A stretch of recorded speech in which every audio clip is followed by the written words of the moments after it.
go over here to our learning goal and see what it says.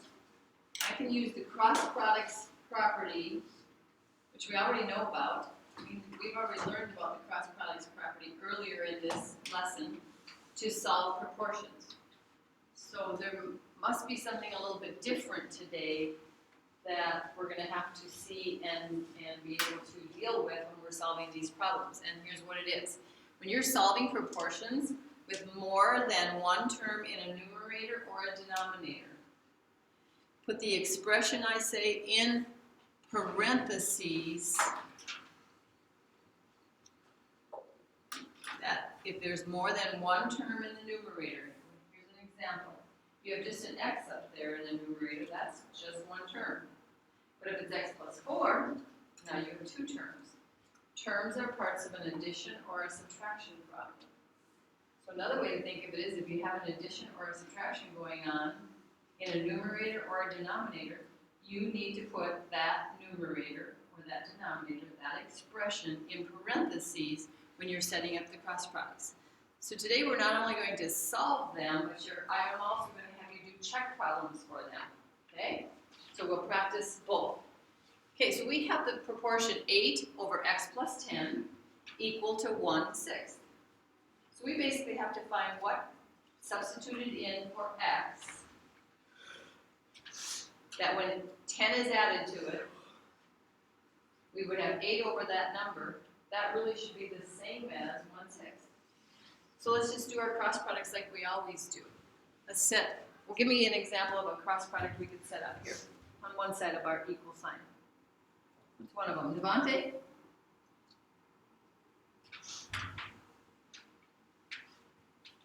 Give me a cross product that can do with this proportion. 8 times 6. 8 times 6, okay.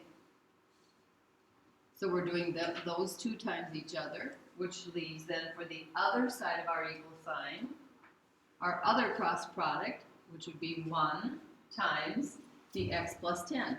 But I just set up above that how we're going to show that is with parentheses. So we're going to show that we're going to take 1 times a denominator that has more than one term. You could put the multiplication dot here. It would not be a big deal. It's fine. But something next to a set of parentheses means multiplication. It's implied multiplication. So we're going to take 8 times 6. What is 8 times 6, class? 48. And what we're going to have to do on the right side is distributive property. We're going to take that 1 times both of those terms. So 1 times x, 1x. Bring down our plus sign, our addition sign, that's in our x plus 10. And we have 1 times 10. 10. Okay. Go ahead and solve that if you know how. Go ahead and solve that. What do you get for x?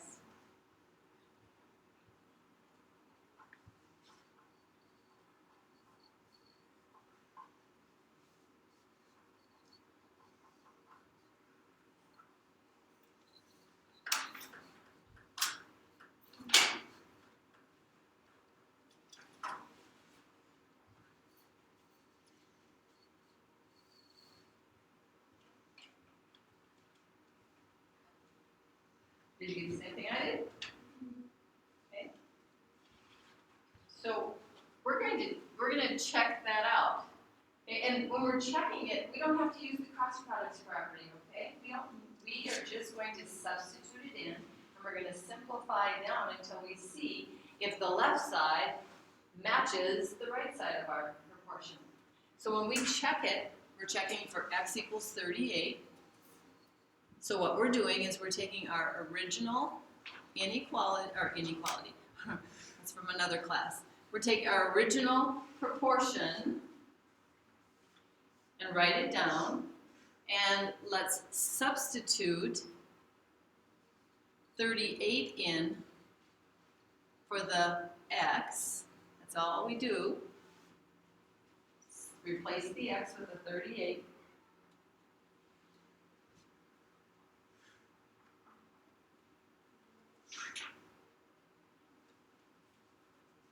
Okay, what is 38 plus 10? 48. So now this is going to become 8 over 48.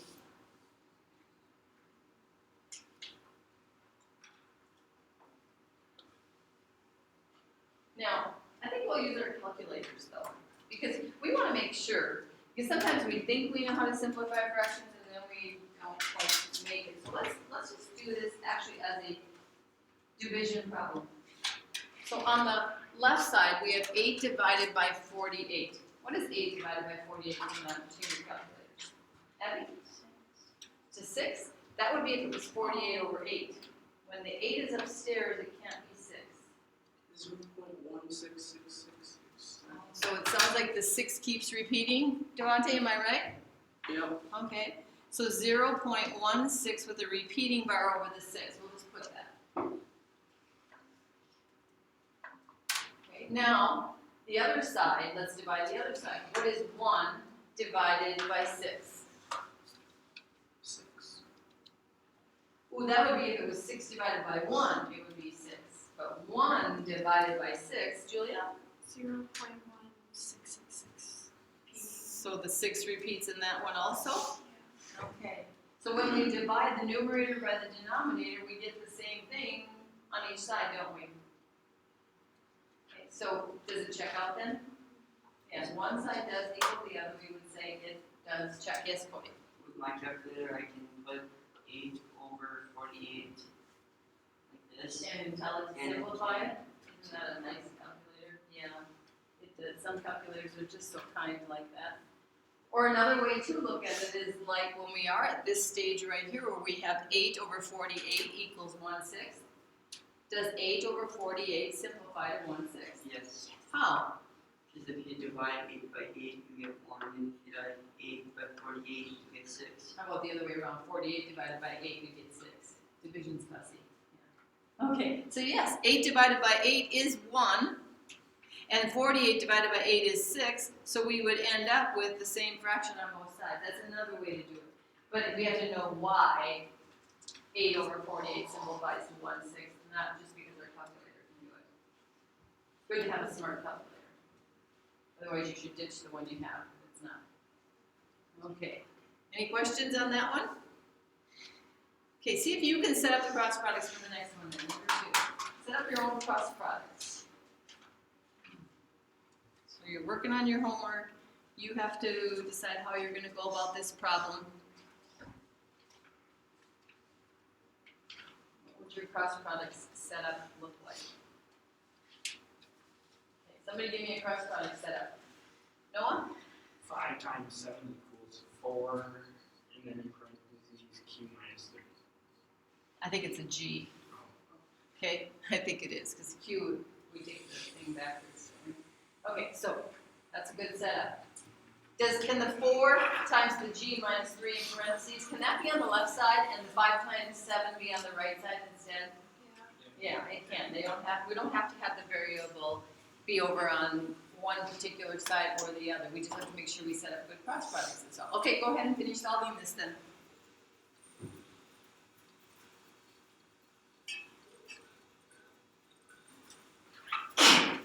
Okay.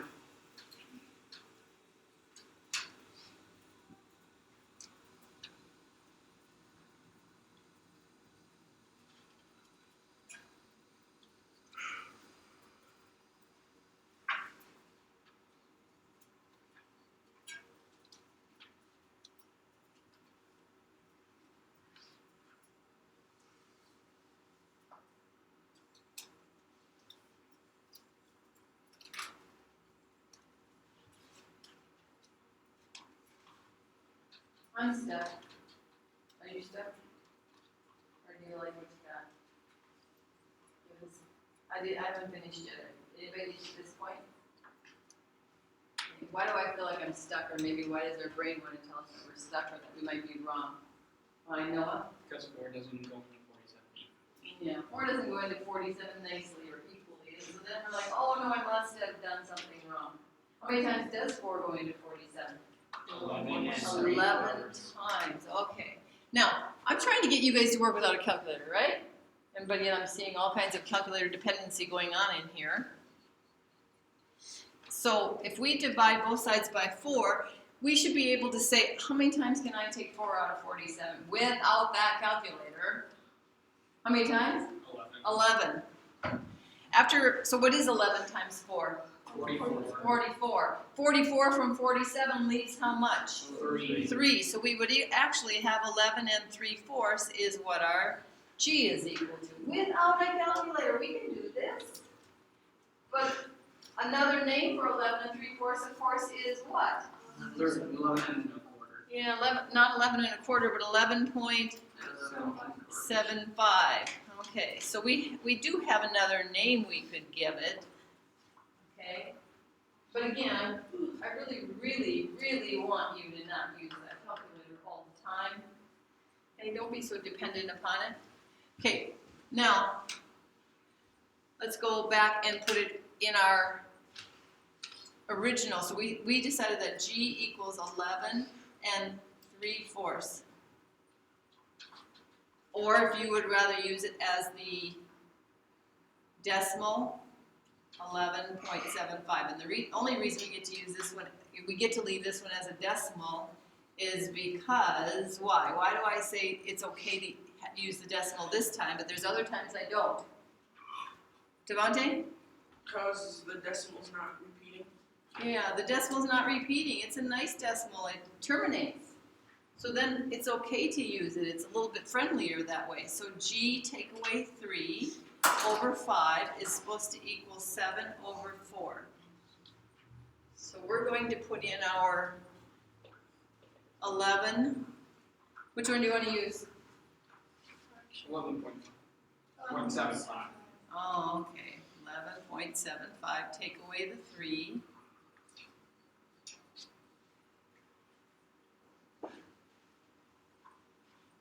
Okay, 11.75 take away 3. $11.75 give away $3. How much money do you have left? Noah? 8.75. 8.75. You got $8.75 left over 5.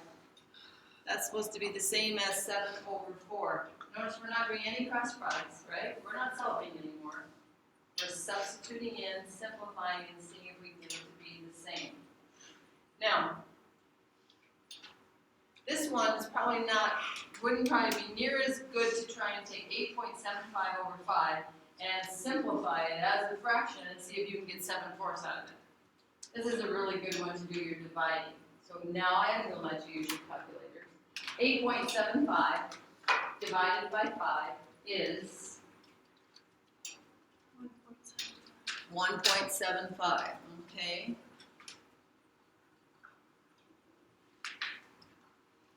Seven divided by 4 is 1.75. Okay. Is that what you wanted to do on our homework? Probably. I'm going to guess that would be the way that's going to work best for you. We could have used 11 3/4, then we would have had 8 3/4, and then we would have had to change 8 3/4 into an improper fraction, and then we would have had to take 8 3/4 and divide it by 5, which is the same as multiplying by the reciprocal. That is a whole lot more work. So we're just going to do the division in this case, okay? Because I know your calculator can do it, but you don't really know how your calculator does it. Maybe. Okay, so our final answer, we can circle one or the other of these. I'm going to say I'm good to go with my answer. If it does not check out, should you be moving on to the next problem? No. Okay. Is there any questions about either of those? Okay, let's go to the back then. We're only going to do one more, and then we'll deal with the other two tomorrow. Okay? Okay, let's do number 3. We have x take away 2 over 5 equals x plus 2 over 3. Oh, go ahead and try and set up your cross products and see what they look like. What do the cross products look like for this one?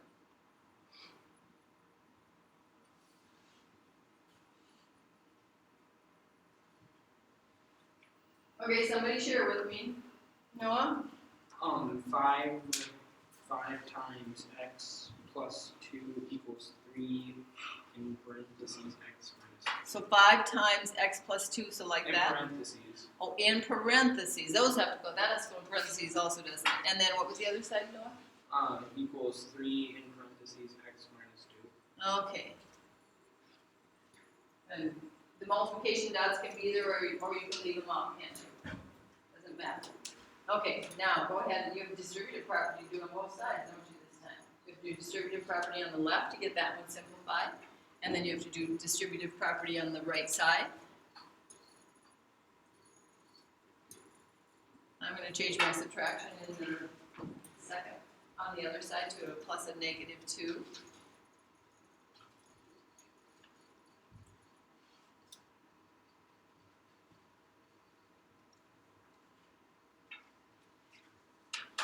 This time we end up with the variables on both sides. So remember, the first move typically, first best move to make is get the variables moved up from one side or the other. And typically it's a good idea to move the smaller number of them so that you can work with positives.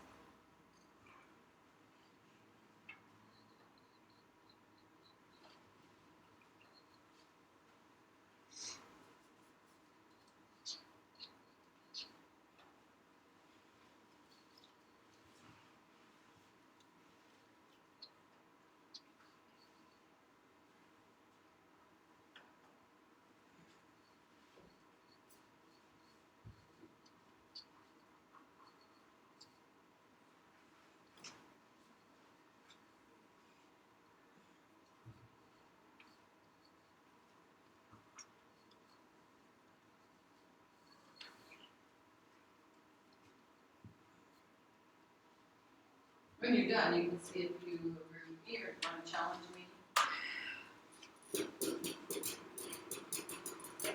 We're going to do a check problem anyway to see how good we are, but let's just see if we can agree first, maybe on the value we get for x. Anybody get the same one I did? Okay, quite a few of us, okay.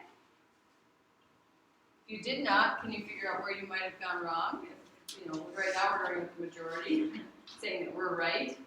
That's the one we're going to check out. Okay, so we're going to check out x equals negative 8. And we have to check it out in our x minus 2 over 5 and x plus 2 over 3. So again, no cross products involved in this one. We are just substituting in wherever there is an x, we're putting our negative 8.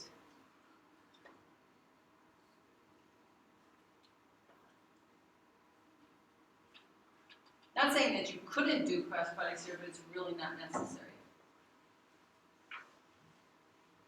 What does negative 8 take away to? Negative 10. Because I could change that to add the opposite, it'd be a negative 10 over 5. What's a negative 8 plus 2? Negative 6. Negative 6 over 3. Now don't you dare go to your calculator. A negative divided by a positive is a? Negative. 10 divided by 5? Negative 2. Negative 2. So the left side simplifies to negative 2. On the right side we have a negative 6 divided by 3. A negative divided by a positive is a? Negative 6 divided by 3 is? Negative 2. 2. So we get negative 2. Our negative 8 checks out. Okay. That's all we'll do for today. But I do need you to do the same thing in your homework. You're doing odds. And yes, the answer is in the back of the book. You're going to double check. You'll be checking to see if you got the right answer there. But then your check problem should also double verify for you that you have a good answer. Anybody have any questions at the time?